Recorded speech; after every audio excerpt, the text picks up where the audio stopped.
भाई पुत्रो ਅੱਜ ਫਿਰ ਤੁਹਾਨੂੰ ਮੈਂ ਉਹ ਬਾਤ ਸੁਣਾਉਣੀ ਆ ਜਿਹੜੀ ਤੁਸੀਂ ਸੁਣਨੀ ਮੰਗਦੀਆਂ ਸੀ ਬਾਜੀ ਕਰਨੀ ਦੀ ਨਿਆਣੇ ਖੁਸ਼ ਹੋ ਬਾਜੀ ਗਏ ਕਰਨੀ ਦੀ ਬਾਬਾ ਜੀ ਬਾਜੀ ਕਰਨੀ ਕੀ ਆ? ਬਾਜੀ ਕਰਨੀ ਪੁੱਤ ਜੋ ਪੁਰਾਣੇ ਹਨ ਸਮਿਆਂ ਦੇ ਵਿੱਚ ਉਹ ਬੁੜੀਆਂ ਹੁੰਦੀਆਂ ਸੀਗੀਆਂ ਉਹ ਬਾਹਰੋਂ ਸਮਾਨ ਲਿਆ ਕੇ ਘਰ ਘਰ ਵੇਚਦੀਆਂ ਹੁੰਦੀਆਂ ਸੀ ਉਹਨੇ ਇੱਕ ਵੱਡਾ ਸਾਰਾ ਬੈਗ ਜਿਹਾ ਪਾਇਆ ਹੁੰਦਾ ਸੀਗਾ ਉਹ ਬੈਗ ਦੇ ਵਿੱਚ ਬਟਨ ਧਾਗੇ ਸੂਈਆਂ ਗਦੂਈਆਂ ਨਿੱਕੀਆਂ ਨਿੱਕੀਆਂ ਚੀਜ਼ਾਂ ਹੁੰਦੀਆਂ ਸੀ ਨਿੱਕੇ ਖਿਡੌਣੇ ਉਹ ਲੋਕਾਂ ਦੇ ਘਰੀ ਜਾ ਕੇ ਵੇਚਦੀ ਹੁੰਦੀਆਂ ਸੀ ਉਹ ਬਾਜੀ ਕਰਨੀਆਂ ਹੁੰਦੀਆਂ ਸੀਗੀਆਂ ਇਹ ਤਾਂ ਜਾਤ ਵੀ ਆ ਪਰ ਜਾਤ ਨੂੰ ਆਪਾਂ ਪੁੱਤ ਮੰਨਦੇ ਨਹੀਂ ਕੋਈ ਜਾਤ ਨਾਲ ਦੀ ਕੋਈ ਚੀਜ਼ ਨਹੀਂ ਹੁੰਦੀ ਇਹ ਹੁਣ ਆਪਾਂ ਗੱਲ ਤਾਂ ਕਰ ਰਹੇ ਹਾਂ ਕੋਈ ਪੁਰਾਣੀ ਬਾਤ ਆ ਸਮਿਆਂ ਤੋਂ ਮੇਰਾ ਬਾਬਾ ਸੁਣਾਉਂਦਾ ਸੀ ਉਹਨੂੰ ਉਹਦਾ ਬਾਬਾ ਸੁਣਾਉਂਦਾ ਸੀ ਉਹ ਫਿਰ ਕਹਾਣੀ ਨੂੰ ਰੱਖਣ ਲਈ ਆਪਾਂ ਤਾਂ ਗੱਲ ਕਰਦੇ ਹਾਂ ਚੰਗਾ ਹਾਂ ਉਹ ਬਾਜੀ ਕਰਨੀ ਸੀ ਉਹਨੂੰ ਮੀਟ ਖਾਣ ਦਾ ਬਹੁਤ ਸ਼ੌਂਕ ਸੀ ਜਦੋਂ ਕਿਤੇ ਮੌਕਾ ਲੱਗਦਾ ਨਾ ਉਹ ਮੀਟ ਲੈ ਕੇ ਜ਼ਰੂਰ ਖਾਂਦੀ ਸੀ ਜਦੋਂ ਕਿਤੇ ਜ਼ਿਆਦਾ ਸਮਾਨ ਵਿਕ ਜਾਣਾ ਉਹਨੂੰ ਮੀਟ ਲਿਆ ਕੇ ਖਾ ਲੈਣਾ ਜਦੋਂ ਨਹੀਂ ਵਿਕਣਾ ਵਿਚਾਰੀ ਕੋਲ ਨਹੀਂ ਖਾ ਹੁੰਦਾ ਇੱਕ ਦਿਨ ਬਾਹਰ ਗਈ ਤਾਂ ਬਾਹਲਾ ਸਮਾਨ ਨਹੀਂ ਵਿਕਿਆ ਜੋ ਵਿਕਿਆ ਨਹੀਂ ਵਿਚਾਰੀ ਮੁੜ ਕੇ ਘਰ ਨੂੰ ਆਉਂਦੀ ਆ ਪਿੰਡ ਤੋਂ ਥੋੜ੍ਹੀ ਜਿਹੀ ਦੂਰ ਸੀ ਟਿੱਬੇ ਜਿਹੇ ਰੇਤਾ ਦੇ ਹੁੰਦੇ ਨਾ ਰੇਤ ਦੀ ਸੈਂਡੀ ਸੋਇਲ ਉਹਦੇ ਉੱਤੇ ਬੇਰੀਆਂ ਲੱਗੀਆਂ ਸੀਗੀਆਂ ਬੇਰੀਆਂ ਨੂੰ ਬੇਰ ਲੱਗਦੇ ਹੁੰਦੇ ਆ ਉਹ ਕੀ ਦੇਖਦੀ ਆ ਇੱਕ ਮੁੰਡਾ ਯੰਗ ਜਿਹਾ ਐਵੇਂ 8-9 ਸਾਲਾਂ ਦਾ 10 ਦਾ ਹੋਊਗਾ ਉਹ ਗੋਰਾ ਨਿਸ਼ੋ ਮੁੰਡਾ ਤਾਂ ਬੇਰੀ ਉੱਪਰ ਚੜਿਆ ਹੋਇਆ ਬੇਰ ਖਾਵੇ ਨਾਲੇ ਗਾਵੇ ਬਾਬਾ ਜੀ ਬੇਰ ਕੀ ਆ?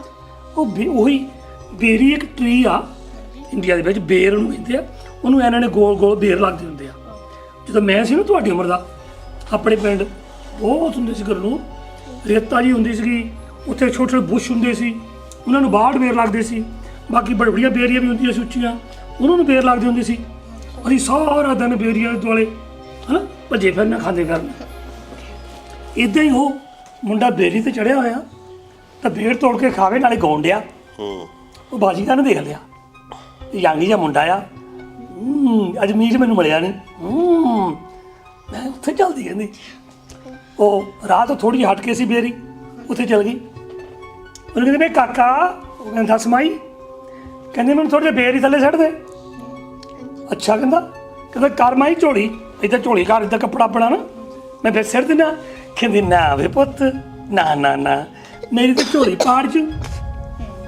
ਉਹ ਅੱਛਾ ਚੱਲ ਫਿਰ ਕਹਿੰਦਾ ਮਾਈ ਆਪਣਾ ਬੁੱਕ ਕਰ ਦੇ ਮੈਂ ਬੁੱਕ ਸਿਰ ਦੇਣਾ ਕਹਿੰਦੀ ਨਾ ਵੇ ਪੁੱਤ ਜੇ ਤੂੰ ਬੁੱਕ ਬਾਹਰ ਸਿੱਟ ਦਿੱਤੇ ਫੇਰ ਮੇਰਾ ਬੁੱਕ ਪਾੜ ਜਾਣਾ ਕਹਿੰਦਾ ਚੱਲ ਫਿਰ ਮਾਈ ਮੈਂ ਥੱਲੇ ਸਿੱਟ ਦੇਣਾ ਕਹਿੰਦੀ ਨਾ ਵੇ ਪੁੱਤ ਤੇ ਥੱਲੇ ਸਿੱਟੇ ਧਰਤੀ ਪਾੜ ਜੂ ਫੇਰ ਆਪਾਂ ਕਿੱਥੇ ਜਾਵਾਂਗੇ ਹੈ ਉਹ ਕਹਿੰਦਾ ਫਿਰ ਮਾਈ ਵੀ ਹੁਣ ਮੈਂ ਕੀ ਕਰਾਂ ਫਿਰ ਹੁਣ ਨਾ ਮੈਂ ਬੁੱਕ ਵਿੱਚ ਸਿੱਟ ਸਕਦਾ ਨਾ ਤੇਰੀ ਝੋਲੀ ਸਿੱਟ ਸਕਦਾ ਨਾ ਧਰਤੀ 'ਤੇ ਸਿੱਟ ਸਕਦਾ ਬਾਹਲਾ ਤੂੰ ਆ ਕੇ ਚੜ੍ਹ ਕੇ ਤੋੜ ਲਓ ਪਰ ਆਣ ਕੇ ਉਹ ਕਹਿੰਦੀ ਪੁੱਤ ਮੈਂ ਤਾਂ ਸਿਆਣੀ ਬਿਆਣੀ ਆ ਮੇਰੇ ਤੋਂ ਥੋੜ੍ਹਾ ਚੜ੍ਹ ਕੇ ਖਾ ਆਉਣੇ ਫਿਰ ਕਹਿੰਦਾ ਮਾਈ ਦੱਸ ਮੈਂ ਕਿੱਦਾਂ ਬੇਰ ਤੈਨੂੰ ਪਹੁੰਚਾਵਾਂ ਕਹਿੰਦੇ ਇੱਦਾਂ ਕਰ ਤੇਰੀ ਪੱਗ ਬੰਨੀ ਹੋਈ ਆ ਕਿੰਨੀ ਸੋਹਣੀ ਆ ਇਹਨੂੰ ਪੱਗ ਨੂੰ ਖੋਲ ਇਹਦੇ ਵਿੱਚ ਬੇਰ ਤੋੜ ਕੇ ਪਾ ਦੇ ਥੱਲੇ ਲਮਕਾ ਦੇ ਮੈਂ ਗੰਢ ਖੋਲ ਕੇ ਫੇਰ ਖੋਲੂੰਗੀ ਲੈ ਲੂੰਗੀ ਵਿੱਚੋਂ ਫਿਰ ਠੀਕ ਆ ਕਹਿੰਦੇ ਚੰਗਾ ਮੈਂ ਇੱਦਾਂ ਕਰ ਦਿੰਦਾ ਉਹਨੇ ਆਪਣੀ ਪੱਗ ਖੋਲੀ ਬੇਰ ਤੋੜੇ ਲਾਗੇ ਲਾਗੇ ਉੱਪਰ ਚੜ੍ਹੇ ਨੇ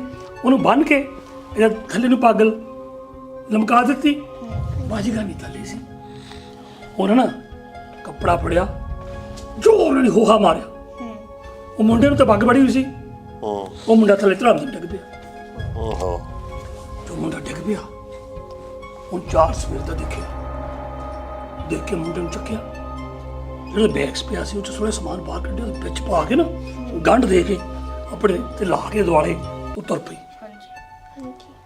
ਹੁਣ ਮੁੰਡਾ ਅੰਦਰ ਫਿਰ ਰੌਲਾ ਪਾਵੇ ਕਿਸੇ ਨੂੰ ਸੁਣੇ ਹੀ ਨਾ ਥੋੜ੍ਹੀ ਬਾਟ ਹੋਰ ਗਈ ਉਹ ਭਾਰਾ ਸੀ ਧਿਆਨ ਲੱਗੀ ਬਿਲਕੁਲ ਪਿੰਡ ਦੇ ਲਾਗੇ ਪਹੁੰਚ ਚੁੱਕੀ ਸੀ ਉੱਥੇ ਕੁਝ ਲੋਕ ਆਪਣਾ ਖੂਹ ਚੱਲਦਾ ਸੀ ਤੈਨੂੰ ਪਤਾ ਖੂਹ ਕੀ ਹੁੰਦਾ ਖੂਹ ਵੈਲ ਉਹ 'ਚੋਂ ਪਾਣੀ ਪਸ਼ੂਆਂ ਨੂੰ ਜੋੜ ਕੇ ਪਾਣੀ ਕੱਢਦੇ ਹੁੰਦੇ ਸੀ ਉੱਥੇ ਬੰਦੇ ਪਾਣੀ ਕੱਢਣ ਡਏ ਸੀਗੇ ਖੇਤੀ ਕਰਦੇ ਸੀ ਉਹਨੂੰ ਕਹਿੰਦੇ ਧਿਆਨ ਲੱਗੇ ਮੈਂ ਉੱਥੇ ਤੱਕ ਪਾਣੀ ਪੀ ਲੈਂਦੀ ਉਹ ਕਹਿੰਦੀ ਵੀ ਬਾਈ ਮੈਂ ਪਾਣੀ ਪੀਣਾ ਕਹਿੰਦਾ ਮੈਂ ਵੀ ਜਾ ਕੇ ਪੀ ਲਾ ਉਹ ਪਾਣੀ ਪੀਣ ਲੱਗੀ ਤਾਂ ਬਾਅਦ 'ਚ ਕਹਿੰਦੀ ਵੀ ਥੋੜ੍ਹਾ ਹੋਰ ਕਹਿੰਦੀ ਕੰਮ ਕਰੋ ਮੇਰਾ ਕਹਿੰਦੀ ਦੱਸ ਕਹਿੰਦੀ ਮੈਂ ਮਾੜੇ ਜੰਗਲ ਜਾਣਾ ਵੀ she wants to go bathroom. Yeah. ਤੁਸੀਂ ਇੱਦਾਂ ਕਰਿਓ, ਮੇਰੇ ਬੈਗ ਦਾ ਖਿਆਲ ਰੱਖਿਓ। Okay. ਮੈਂ 5 ਮਿੰਟ ਬੈਗ ਜਾਣਾ ਫੀਲਡ ਦੇ ਵਿੱਚ ਹੀ। ਉਹ ਕਹਿੰਦਾ ਜਾ ਕਹਿੰਦਾ ਤੇਰੇ ਇੱਥੇ ਕਹਿੰਦਾ ਬੈਗ ਦੇ ਵਿੱਚ ਕਿਹੜਾ ਸੋਨਾ ਰੱਖਿਆ ਆ, ਜਾ ਤੂੰ ਕੁਝ ਨਹੀਂ ਤੇਰੇ ਬੈਗ ਨੂੰ। ਅੱਛਾ। ਉਹ ਪਾਣੀ ਪੀ ਕੇ ਉੱਧਰ ਨੂੰ ਚੱਲ ਗਈ, ਜ਼ੁਬਾਨ ਨੂੰ ਗਈ ਤਾਂ ਉਹ ਕੀ ਦੇਖਦੇ ਆ ਬੈਗ ਦੇ ਵਿੱਚ, ਬੈਗ ਹਿਲਦਾ। ਉਹ 2 ਜਾਣੇ ਹੁੰਦੇ ਆ, ਉਹ ਕਹਿੰਦੇ ਚੱਲ ਕੇ ਆਪਾਂ ਦੇਖੀਏ, ਇਹ ਲੱਗਦਾ ਬੈਗ ਦੇ ਵਿੱਚ ਕੁਝ ਹੈਗਾ ਆ। ਉਹ ਜਾ ਕੇ ਦੇਖਿਆ ਤੇ ਬੈਗ 'ਚ ਮੁੰਡਾ, ਉਹਦੇ ਮੂੰਹ 'ਚ ਕੱਪੜਾ ਬੰਨਿਆ ਹੋਇਆ, ਬੋਲੇ ਨਾ, ਹੱਥ ਬੰਨੇ ਹੋਏ ਤੇ ਮੁੰਡਾ ਵਿੱਚ ਪਾਇਆ ਹੋਇਆ। ਉਹਨਾਂ ਉਸ ਵੇਲੇ ਬੰਦੇ ਦਾ ਮੂੰਹ ਖੋਲ੍ਹਿਆ, ਬੈਗ ਖੋਲ੍ਹਿਆ, ਕਹਿੰਦਾ ਤੂੰ ਕਿੱਦਾਂ ਇੱਥੇ ਕੀ ਕਰਦਾ? ਉਹ ਕਹਿੰਦਾ ਮੈਨੂੰ ਬਾਜੀ ਕਰਨੀ ਸੀ, ਮੈਂ ਉਹਨੂੰ ਦੱਸੀ ਸਾਰੀ ਗੱਲ, ਕਿੱਦਾਂ ਉਹਨੂੰ ਬੇਲ ਮੰਗੇ, ਕਿੱਦਾਂ ਕੀ ਹੋਇਆ, ਕਿੱਦਾਂ ਉਹਨੂੰ ਖਿੱਚ ਕੇ ਥੱਲੇ ਸੱਟ ਲਿਆ, ਕਿੱਦਾਂ ਹੁਣ ਮੈਨੂੰ ਪਾ ਕੇ ਵਿੱਚ ਲੈ ਕੇ ਚੱਲੀ ਸੀ। ਉਹ ਕਹਿੰਦਾ ਅੱਛਾ। ਮੁੰਡੇ ਕਹਿੰਦਾ ਤੂੰ ਜਾ। ਉਹ ਮੁੰਡੇ ਨੂੰ ਛੱਡ ਦਿੱਤਾ, ਮੁੰਡਾ ਦੌੜ ਗਿਆ। ਉਹਨਾਂ ਕੀ ਕੀਤਾ, ਥੋੜ੍ਹੀ ਉੱਥੇ ਨਾ ਜਿਹੜੇ ਜਦੋਂ ਜ਼ਮੀਨ ਹਲ ਵਾਹੁੰਦੇ ਹੁੰਦੇ ਸੀਗੇ, ਜਿਹੜੀ ਮਿੱਟੀ ਹੁੰਦੀ ਸੀ ਉਹਦੇ ਇੱਦਾਂ ਗੋਲ ਢੇਲੇ ਜਿਹਾ ਬਣ ਜਾਂਦੇ ਹੁੰਦੇ ਸੀ, ਢੇਲੇ ਜਿਹੇ, ਉਹ ਇਕੱਠੇ ਕੀਤੇ, ਕੋਈ ਪੱਥਰ ਇਕੱਠੇ ਕੀਤੇ, ਵਿੱਚ ਪਾ ਦਿੱਤਾ। ਇੱਕ ਖੂਹ ਦੀ ਟੈਂਟ ਜਿਹੜੀ ਪਾਣੀ ਜਿੰਨਾ ਕੱਢਦੇ ਹੁੰਦੇ ਬਾਹਰ ਨੂੰ, ਟੱਪਾ ਜਿਹਾ ਹੁੰਦਾ, ਉਹ ਪਾਣੀ ਪਾ ਕੇ ਵਿੱਚ ਰੱਖ ਦਿੱਤਾ। ਉਹ ਆਈ, ਉਹ ਚੱਕਿਆ ਸਮਾਨ ਪਿੱਛੇ ਹੀ ਆ, ਉਹ ਲੈ ਕੇ ਤੁਰ ਪਈ। ਹੁਣ ਜੋ ਤੁਰੀ ਜਾਂਦੀ ਆ, ਉਹਦੇ ਪੱਥਰ ਜਿਹਾ ਲੱਗਣ ਢੂਈ ਦੇ ਉੱਤੇ, ਉਹ ਕਹਿੰਦਾ ਮਾਰ ਲਾ ਗੋਡੇ ਜਿੰਨੇ ਮਾਰਨੇ ਆ, ਮਾਰ ਲਾ ਗੋਡੇ ਜਿੰਨੇ ਮਾਰਨੇ ਆ, ਘਰ ਜਾ ਕੇ ਤੇਰੀ ਭੁਰਜੀ ਬਣਾਉ। ਹੈ ਕਰਦੇ ਉਹ ਪਾਣੀ ਡੁੱਲ ਗਿਆ। ਤੂੰ ਕਰ ਲਾ ਜਿੰਨਾ ਪਿਸ਼ਾਬ ਮੇਰੇ ਤੇ ਕਰਨਾ, ਕੋਈ ਗੱਲ ਨਹੀਂ, ਘਰ ਚੱਲ, ਤੇਰੀ ਜਾ ਕੇ ਸਬਜ਼ੀ ਬਣਾਉ, ਤੇਰੀ ਭੁਰਜੀ ਬਣਾਉ, ਫੇਰ ਬੰਦਾ ਬਣਾਉ ਤੈਨੂੰ ਮੈਂ। ਹੈ ਉਹ ਜਦੋਂ ਗਈ, ਉਹਨੂੰ ਕੁੜੀ ਨੂੰ ਜਾ ਕੇ ਆ, ਕੁੜੀਏ ਤੜਕਾ ਭੁੰਨ, ਮੈਂ ਬਹੁਤ ਵਧੀਆ ਮੀਟ ਲੈ ਕੇ ਆਈ, ਤਾਜ਼ਾ। ਉਹ ਕੋਈ ਨਹੀਂ ਕੀਤਾ, ਕੰਡੇ ਕੱਟੇ, ਧਨੀਆ ਕੱਟਿਆ, ਸਭ ਕੁਛ ਤਿਆਰ, ਤੂੰ ਟਮਾਟਰ ਕਰਕੇ ਰੈਡੀ। ਉਹ ਖੁੱਲੀ ਜਿਹੜੀ ਹੁੰਦੀ ਆ, ਉਖਲੀ ਜਿਹੀ 'ਚ ਪਾ ਕੇ ਲਾਪੇ ਕੁੱਟਣ। ਵੀ ਹੁਣ ਤਿਆਰ ਉਹਨੇ ਪਤੀਲਾ ਰੱਖਿਆ। ਮਾਂ ਕਹਿੰਦੀ ਲੈ ਹੁਣ ਮੈਂ ਮੀਟ ਲੈ ਕੇ ਆਉਣੀ ਆ। ਜਦੋਂ ਬੈਗ ਖੋਲ੍ਹਿਆ, ਉਹਦੇ ਵਿੱਚ ਇੱਟਾਂ ਪਈਆਂ, ਉਹਦੇ ਵਿੱਚ ਪਾਣੀ ਵਾਲੀ ਟੈਂਟ ਪਈ। ਉਹ ਚਾਰੀ ਦਾ ਰੰਗ ਉੱਥੇ ਹੀ ਉੜ ਗਿਆ, ਬੁਰਾ ਉਹਦਾ ਹੋਇਆ ਹਾਲ। ਵੀ ਮੈਂ ਤਾਂ ਅੱਜ ਮੀਟ ਖਾਣਾ ਸੀ। ਇੰਨੀ ਅਫਸਰ ਵੀ ਕਿੱਥੇ ਗਿਆ ਉਹ। ਫਿਰ ਉਹਨੂੰ ਪਤਾ ਲੱਗਾ ਇਹ ਖੂਹ ਦੇ ਬੰਦੇ ਸੀ ਨਾ, ਉਹਨੇ ਏਦਾਂ ਮੇਰੇ ਨਾਲ ਕੀਤੀ ਆ ਮਾੜਾ। ਉਹ ਮੀਟ ਦਾ ਕੀ ਖਾਣਾ ਸੀ। ਇੰਨੀ ਡਿਸਪੁਆਇੰਟਡ ਹੋਈ, ਉਹ ਰਾਤ ਨੂੰ ਰੋਟੀ ਵੀ ਨਹੀਂ ਖਾਧੀ, ਉੱਥੇ ਵਿਚਾਰੀ ਸੌਂ ਗਈ। ਉਹ ਸਵੇਰਾ ਹੋਇਆ ਨਾ, ਉੱਠੀ, ਫਿਰ 2 ਦਿਨ ਦਾ ਨੰਗ ਹੈ, ਤੂੰ ਨੰਗ ਹੈ। ਇੱਕ ਦਿਨ ਫੇਰ ਹੋ ਗਈ ਨਹੀਂ ਬਾਹਰ ਨੂੰ ਸਮਾਨ ਵੇਚਣ, ਜੋ ਮੁੜ ਕੇ ਆਉਂਦੀ ਆ ਉਹੋ ਹੀ ਮੁੰਡਾ ਉਸੇ ਹੀ ਬੇੜੀ 'ਤੇ ਚੜ੍ਹਿਆ, ਫਿਰ ਬੇਰ ਖਾਵੇ ਨਾਲੇ ਗਾਣੇ ਗਾਵੇ।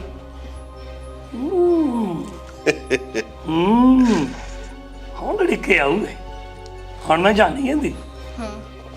ਫਿਰ ਚੱਲ ਗਈ ਉਹਦੇ ਕੋਲ, ਕਹਿੰਦੀ ਵੇ ਕਾਕਾ ਚਾਹ ਬੇਰੀ ਦੇ ਦੇ। ਉਹ ਕਹਿੰਦਾ ਨੋ ਮੈਂ ਨਹੀਂ ਭੇਜ ਦੇਣੀ ਤੈਨੂੰ। ਕਹਿੰਦੀ ਪਤ ਕਿਉਂ ਨਹੀਂ ਦੇਣੀ, ਉਦੋਂ ਮੈਨੂੰ ਤੂੰ ਤਾਂ ਫੜ ਕੇ ਬੰਨ੍ਹ ਕੇ ਲੈ ਗਈ ਸੀਗੀ। ਇਹ ਪੁੱਤ ਮੈਂ ਥੋੜ੍ਹਾ ਸੀ, ਕੋਈ ਹੋਰ ਜਾਇਆ ਵੱਡੀ ਹੋਣੀ ਆ, ਮੈਂ ਤਾਂ ਤੇਰੀ ਮਾਂ ਵਰਗੀ ਆ, ਨਾਲੇ ਮੈਂ ਤਾਂ ਸਿਰਫ ਬੇਰ ਹੀ ਮੰਗੇ ਤੇਰੇ ਕੋਲੋਂ, ਮੈਂ ਤਾਂ ਕਰ ਸਕਦੀ ਭਲਾ। ਨਾ ਮੈਨੂੰ ਪਤਾ ਆ ਉਹ ਤੂੰ ਹੀ ਸੀਗੀ, ਉਹ ਕੋਈ ਇੱਦਾਂ ਦਾ ਬੈਗ ਸੀ ਨਾ। ਵੀ ਪੁੱਤ ਜਿਹੜੀਆਂ ਮੇਰੀਆਂ ਬਾਕੀ ਦੀਆਂ ਭੈਣਾਂ ਬਾਜੀਆਂ ਨਹੀਂ, ਉਹ ਵੀ ਇੱਦਾਂ ਦੇ ਕੱਪੜੇ ਪਾਉਂਦੀਆਂ, ਉਹ ਵੀ ਇੱਦਾਂ ਦੇ ਬੈਗ, ਉਹਨਾਂ 'ਚ ਕੋਈ ਹੋਣੀ ਆ। ਵੀ ਪੁੱਤ ਮੈਂ ਥੋੜ੍ਹਾ ਆ, ਮੈਂ ਤਾਂ ਤੇਰੀ ਮਾਸੀ ਲੱਗਦੀ ਆ। ਕਰਦੇ ਕਹਿੰਦਾ ਚੰਗਾ ਫਿਰ ਮੈਂ ਦੇ ਦਿੰਦਾ ਬੇਰ। ਕਹਿੰਦਾ ਘਰ ਬੁੱਕ। ਕਹਿੰਦੀ ਨਾ ਵੇ ਪੁੱਤ ਬੁੱਕ ਕੀਤਾ ਤਾਂ ਬੁੱਕ ਪਾੜ ਜੂ ਮੇਰਾ। ਚੱਲ ਫਿਰ ਝੋਲੀ ਕਰ। ਫਿਰ ਝੋਲੀ ਕਰਨ ਲੱਗੀ, ਕਹਿੰਦੀ ਨਾ ਵੇ ਪੁੱਤ ਜੇ ਮੈਂ ਝੋਲੀ ਕੀਤੀ ਇਹ ਤਾਂ ਝੋਲੀ ਪਾੜ ਜੂ। ਕਹਿੰਦਾ ਚੰਗਾ ਫਿਰ ਮੈਂ ਧਰਤੀ 'ਤੇ ਸਿੱਟ ਦਿੰਦਾ। ਕਹਿੰਦੇ ਨਾ ਵੇ ਪੁੱਤ ਜੇ ਧਰਤੀ 'ਤੇ ਸਿੱਟਿਆ ਤਾਂ ਧਰਤੀ ਪਾੜ ਜੂ, ਫਿਰ ਆਪਾਂ ਕਿੱਥੇ ਜਾਣਾ। ਕਹਿੰਦੇ ਤੈਨੂੰ ਪਤਾ ਕੀ, ਜਿਹੜੀ ਪਿਛਲੀ ਬੁੜੀ ਸੀ ਉਹ ਵੀ ਇੱਥੇ ਹੀ ਕਹਿੰਦੀ ਸੀ, ਕਹਿੰਦੀ ਹੋਣੀ ਕੋਈ ਜਾਇਆ ਵੱਡੀ, ਇਹ ਤਾਂ ਕਹਿੰਦੀ ਹੋਣੀ ਮੈਂ ਤਾਂ ਤੇਰੀ ਮਾਸੀ ਲੱਗਦੀ ਹਾਂ, ਮੈਂ ਥੋੜ੍ਹਾ, ਮੈਂ ਤਾਂ ਤੁਹਾਡੇ ਕਹਿੰਦੀ ਘਰ ਰੋਜ਼ ਜਾਂਦੀ ਹੁੰਦੀ, ਤੇਰੀ ਮਾਂ ਨੂੰ ਮੈਂ ਕੀਤਾ ਜਾਣਦੀ ਹਾਂ। ਅੱਛਾ ਕਹਿੰਦੇ ਫਿਰ ਕਿੱਦਾਂ ਬੇਰ ਸੁੱਟਾਂ। ਕਹਿੰਦੀ ਤੂੰ ਇੱਦਾਂ ਕਰ ਪੁੱਤ, ਆਪਣੀ ਪੱਗ ਨੇ ਬੰਨ੍ਹ ਕੇ ਥੱਲੇ ਲਮਕਾ ਦੇ। ਲੈ ਉਹ ਵੀ ਇੱਦਾਂ ਕਹਿੰਦੀ ਸੀ ਵੀ ਕੋਈ ਹੋਰ ਹੋਣੀ ਆ, ਮੈਂ ਨਹੀਂ। ਉਹ ਤੈਨੂੰ ਕਿੰਨੀ ਵਾਰ ਦੱਸਿਆ ਮੈਂ ਨਹੀਂ ਹੈ ਉਹ, ਤੂੰ ਬੇਰ ਦੇ ਮੇਰਾ ਪੁੱਤ, ਮੈਂ ਬੇਰ ਲੈ ਕੇ ਘਰ ਨੂੰ ਚੱਲ ਜਾਣਾ, ਨਾਲੇ ਆਪਣਾ ਟਾਈਮ ਖਰਾਬ ਕਰਦਾ ਨਾਲੇ ਮੇਰਾ ਖਰਾਬ ਕਰਦਾ। ਕਹਿੰਦਾ ਚੰਗਾ ਫਿਰ ਮੰਨ ਗਿਆ, ਨਿਆਣਾ ਸੀ। ਉਹਨੂੰ ਬੇਰ ਤੋੜੇ, ਪੱਗ ਲਾਈ, ਉਹਨੇ ਬੰਨ੍ਹ ਕੇ ਥੱਲੇ ਕੀਤਾ। ਕੁੜੀ ਨੇ ਫਿਰ ਉਹ ਕੰਮ ਕੀਤਾ, ਖੱਚ ਨਹੀਂ ਪੱਗ ਖਿੱਚ ਲਈ, ਮੁੰਡਾ ਫਿਰ ਥੱਲੇ ਆ। ਉਹਨੂੰ ਚੱਕ ਕੇ ਬੈਗ ਦੇ ਵਿੱਚ ਪਾ ਲਿਆ। ਪਹਿਲਾਂ ਉਹਦਾ ਮੂੰਹ ਬੰਨਿਆ, ਹੱਥ ਬੰਨੇ, ਫਿਰ ਬੈਗ 'ਚ ਪਾ ਲਿਆ। ਕਹਿੰਦੀ ਪੁੱਤ ਹੁਣ ਨਹੀਂ, ਹੁਣ ਨਹੀਂ ਮੈਂ ਰਾਹ 'ਚ ਰੁਕਦੀ। ਉਹ ਵਿਚਾਰੀ ਭਾਰਾ ਮੁੰਡਾ ਉਹ ਲੈ ਕੇ ਤੁਰੀ ਜਾਵੇ, ਉੱਥੋਂ ਅਜੇ ਸੀਗਾ ਕਿਲੋਮੀਟਰ ਹੋਣਾ ਘਰ ਉਹਦਾ। ਉਹ ਚੱਕ ਕੇ ਦੁਕਾਨਾਂ ਪਈਆਂ ਤਾਂ ਗਰਮੀਆਂ ਦੀ ਰੁੱਤ ਤੋਂ ਲੈ ਕੇ ਘਰ ਪਹੁੰਚ ਗਈ। ਕੁੜੀ ਨੂੰ ਕਹਿੰਦੀ ਚੱਲ ਕੁੜੀਏ ਹੁਣ ਤਿਆਰ ਕਰ, ਕਹਿੰਦੀ ਤੜਕਾ। ਅੱਛਾ ਅੱਜ ਕਹਿੰਦੀ ਸਮਾਨ ਵਿੱਚੇ ਹੀ ਆ। ਅੱਛਾ ਉਹ ਤੜਕਾ ਤੋਂ ਸਮਾਨ ਕਰਨ ਲੱਗ ਪਈ ਤਿਆਰ। ਤਾਂ ਉਹਨੂੰ ਬਾਅਦ 'ਚ ਕਹਿੰਦੀ ਜਾ ਕੱਢ ਲਿਆ ਵਿੱਚੋਂ ਸਮਾਨ। ਕੁੜੀ ਨੇ ਸਮਾਨ ਕੱਢਿਆ ਤੂੰ ਮੁੰਡਾ ਹੁਣ ਪਾ ਕੇ ਲਿੱਤੀ ਹੋਈ, ਉਹਦੇ ਬੜੇ ਸੁਨਹਿਰੀ ਗੋਲ ਜਿਹੇ ਵਾਲ, ਬੜਾ ਸੁਨੱਖਾ। ਉਹਦੀ ਬਾਜੀਗਾਰੀ ਦੀ ਕੁੜੀ, ਉਹਦੇ ਡੂੰਘੇ ਟੇਢੇ ਜਿਹੇ ਨੈਣ ਨਕਸ਼ ਵਾਲ, ਉਹਦੇ ਜਟਾਂ ਜੀਆਂ ਬਣੀਆਂ, ਬੁਰਾ ਹਾਲ, ਕਦੀ ਨਹਾਤੀ ਨਹੀਂ ਖਰਿਆ ਹੈ, ਗੰਦੇ ਜਿਹੇ ਕੱਪੜੇ ਪਾਏ, ਦੇਖਣ ਨੂੰ ਬਾਹਲੀ ਹੋਰ ਤਾਂ ਲੱਗੇ। ਤੇ ਜਦੋਂ ਇਹ ਮੁੰਡਾ ਨਿਕਲਿਆ ਗੋਰਾ ਨਿਸ਼ੋ, ਬਹੁਤ ਹੀ ਸੋਹਣਾ, ਇਹਦੇ ਬਹੁਤ ਹੀ ਪਿਆਰੇ ਪਿਆਰੇ ਲੰਮੇ ਲੰਮੇ ਵਾਲ। ਕੁੜੀ ਦੇ ਵਾਲ ਦੇ ਕਹਿੰਦੀ ਵੇ ਗੱਲ ਸੁਣੋ, ਅੱਜ ਤੇਰੇ ਵਾਲ ਬੜੇ ਸੋਹਣੇ ਆ, ਇਹ ਕਿੱਦਾਂ ਹੋ ਗਿਆ ਇੰਨੇ ਸੋਹਣੇ ਵਾਲ? ਉਹ ਮੁੰਡਾ ਤੇਜ਼ ਸੀਗਾ, ਕਹਿੰਦਾ ਮੇਰੀ ਮਾਂ ਨੇ ਹਨਾ ਮੈਨੂੰ ਉਖਲ 'ਚ, ਮੈਂ ਛੋਟਾ ਹੁੰਦਾ ਸੀ, ਮੈਨੂੰ ਉਖਲੀ 'ਚ ਪਾ ਕੇ ਉਹਦਾ ਇੱਦਾਂ ਵੇਚ ਜਿਹਾ ਹੁੰਦਾ, ਉਹ 'ਚ ਪਾ ਕੇ ਤਾਂ ਕੁੱਟਦੀ ਹੁੰਦੀ ਸੀ। ਅੱਛਾ ਉਹਨਾਂ ਮੇਰੇ ਵਾਲ ਇੰਨੇ ਸੋਹਣੇ ਬਣੇ ਆ। ਅੱਛਾ ਹੁਣ ਸੱਚੀ? ਹਾਂ। ਕਦੋਂ ਕੁੱਟਦੀ ਹੁੰਦੀ ਸੀ? ਕਹਿੰਦਾ ਰੋਜ਼ ਸਵੇਰੇ ਇੱਕ ਵਾਰੀ ਕਤਰਾਲਾਂ ਨੂੰ ਮੈਨੂੰ ਵਿੱਚ ਪਾ ਦੇਣਾ, ਕੁੱਟੀ ਜਾਣਾ, ਮੇਰੇ ਵਾਲ ਸੁਨਹਿਰੀ ਬਣ ਗਏ। ਕਹਿੰਦੀ ਫਿਰ ਮੇਰੇ ਵੀ ਬਣਾ ਦੂੰਗਾ। ਲੈ ਕਿਹੜੀ ਗੱਲ, ਕਹਿੰਦਾ ਤੂੰ ਵੜ ਕਹਿੰਦਾ ਵਿੱਚ, ਮੈਂ ਹੁਣੇ ਤੈਨੂੰ ਕੁੜੀ 'ਚ ਪਾ ਕੇ ਕੁੱਟ ਦੇਣਾ, ਤੇਰੇ ਵਾਲ ਮੇਰੇ ਵਰਗੇ ਹੋ ਜਾਣੇ ਆ। ਕਹਿੰਦੀ ਅੱਛਾ ਹਾਂ। ਉਹ ਕੁੜੀ ਵਿੱਚ ਬੜੀ, ਉਹ ਹੈਂ ਕਰਕੇ ਉਹਦੇ ਕੱਪੜੇ ਆਪ ਪਾ ਲਏ, ਉਹਦਾ ਕੰਮ ਕਰ ਦਿੱਤਾ। ਉਹ ਭਾਈ ਬਾਜੀਗਰ ਨੇ ਹੁਣ 700 ਸਮਾਨ ਬਚਿਆ, मीर को बना लिया। जो मीर को बना लिया तो आप खान लगी, तो उन्होंने कहती ले ये तू भी खा ला, कपड़े कुड़ी वाले पाए सी। नहीं मां मेरा जी नहीं करता। नहीं आज तेरे बोलू की हो गया? नहीं मां मेरा बहुत संग जब बह गया। नहीं पुत खा ला थोड़ी। नहीं मैं आज नहीं, मैं सवेर को खाऊंगी। वो करी जावे मन्ने पता नहीं कदों नहीं खाती। उन्हें आना बाजी करने खा लिया मीट। जो खा लिया थोड़ा टाइम होया, वो बड़ी नींद आने लगी। वो उठा मुंडा, उन्हें कपड़े चेंज कराए। बुढ़ी तो जाके ना तो मुझे कहता बुढ़ी ती खानी, बुढ़ी ती खानी, बुढ़ी ती खानी। तो मुंडा के भज गया। जो भज जो बुढ़ी ने देखा कुड़ी ने बाजी ने अपनी धी खा ली, फिर उछले चीका मारे रोवे मगर भजी उन्होंने। वो मुंडा मोहरे भज गया, बाजी करनी मगर कहती मैं तुम छड्डना नहीं अज। वो मुंडा उसे खूह ते पहुँच गया जिथे बंदे सी। जो बाजीगरी मगर भजी ਉਹਦੇ ਉਹਨਾਂ ਕੋਲ ਚੱਲ ਗਿਆ, ਮੈਨੂੰ ਬਾਜੀਗਰੀ ਮਾਰਨ ਆਉਂਦੀ, ਖਾਣ ਨੂੰ ਫਿਰਦੀ ਆ। ਉਹਨਾਂ ਬਾਜੀਗਰੀ ਫੜ ਲਈ, ਬਾਜੀਗਰੀ ਕੁੱਟ ਕੇ ਬਾਜੀਗਰੀ ਨੂੰ ਮਾਰ ਦਿੱਤੀ। ਅੱਛਾ। ਤੇ ਫਿਰ ਮੁੰਡਾ ਜਿਹੜਾ ਸੀ ਬਚ ਗਿਆ। ਇੰਨੀ ਮੇਰੀ ਬਾਤ ਭਾਈ, ਉੱਤੋਂ ਪੈ ਗਈ ਰਾਤ, ਤੁਹਾਡਾ ਹੋ ਗਿਆ ਸੌਣ ਦਾ ਟਾਈਮ, ਤੇ ਮੈਂ ਹੁਣ ਆਪਣੀ ਪਾਠ ਪੂਜਾ ਕਰ ਲਵਾਂ। ਬਿਲਕੁਲ ਸ਼ਾਬਾਸ਼ ਹੈ ਮੇਰੇ ਪੁੱਤ, ਆ ਖਾ ਲਓ ਕੁਝ ਹੈ ਤੇ ਚੱਲੋ ਤੁਸੀਂ ਸੌਵੋ। ਖਾਣਾ ਚਾਹ ਤੂੰ ਖਾਣਾ? ਠੀਕ ਆ ਕਿੱਦਾਂ ਪੁੱਤ ਜੀ, ਤੈਂ ਨਹੀਂ ਖਾਣਾ? ਲੈ ਖਾ ਲਈ ਤਾਂ ਹੁੰਦਾ। ਇਹ ਤੁਹਾਡੀਆਂ ਬਾਤਾਂ ਮਿਸ ਕਰੂਗੀ ਜੀ ਹੁਣ ਜਾ ਕੇ ਉੱਥੇ। ਹੁਣ ਤਾਂ ਤੁਸੀਂ ਜਾਣਾ ਕਦੋਂ ਨੂੰ ਆ ਸੰਦੀਪ? ਸਾਡੀ ਅਗਲੇ ਹਫਤੇ ਫਲਾਈਟ ਆ। ਅਗਲੇ ਹਫਤੇ ਚੱਲ ਜਾਣਾ ਹੈ? ਹਾਂਜੀ। ਓਹੋ ਜਾਣਿਓ ਤੁਹਾਨੂੰ ਮੈਂ ਮਿਸ ਕਰਨਾ ਬਹੁਤ। ਮੈਂ ਫਿਰ ਕਿਹਨੂੰ ਬਾਤਾਂ ਸੁਣਾਇਆ ਕਰੂੰ? ਇਹ ਅਸੀਂ ਛੇਤੀ ਗੇੜਾ ਮਾਰਾਂਗੇ ਜੀ, ਹੁਣ ਗੇੜਾ ਮਾਰਦੇ ਰਹਿੰਦੇ ਛੇਤੀ। ਕਰੀਏ ਕਿ ਸੰਦੀਪ ਸਿਆ ਪ੍ਰਦੇਸ਼ਾਂ ਦੇ ਮਾਮਲੇ ਇਦਾਂ ਦੇ ਆ, ਬਿਲਕੁਲ ਜੀ, ਜਿਹੜੇ ਜਾਂਦੇ ਆ ਛੇਤੀ ਮੁੜ ਕੇ ਨਹੀਂ ਆਉਂਦੇ। ਕਿੰਨਾ ਚਿਰ ਹੋ ਗਿਆ?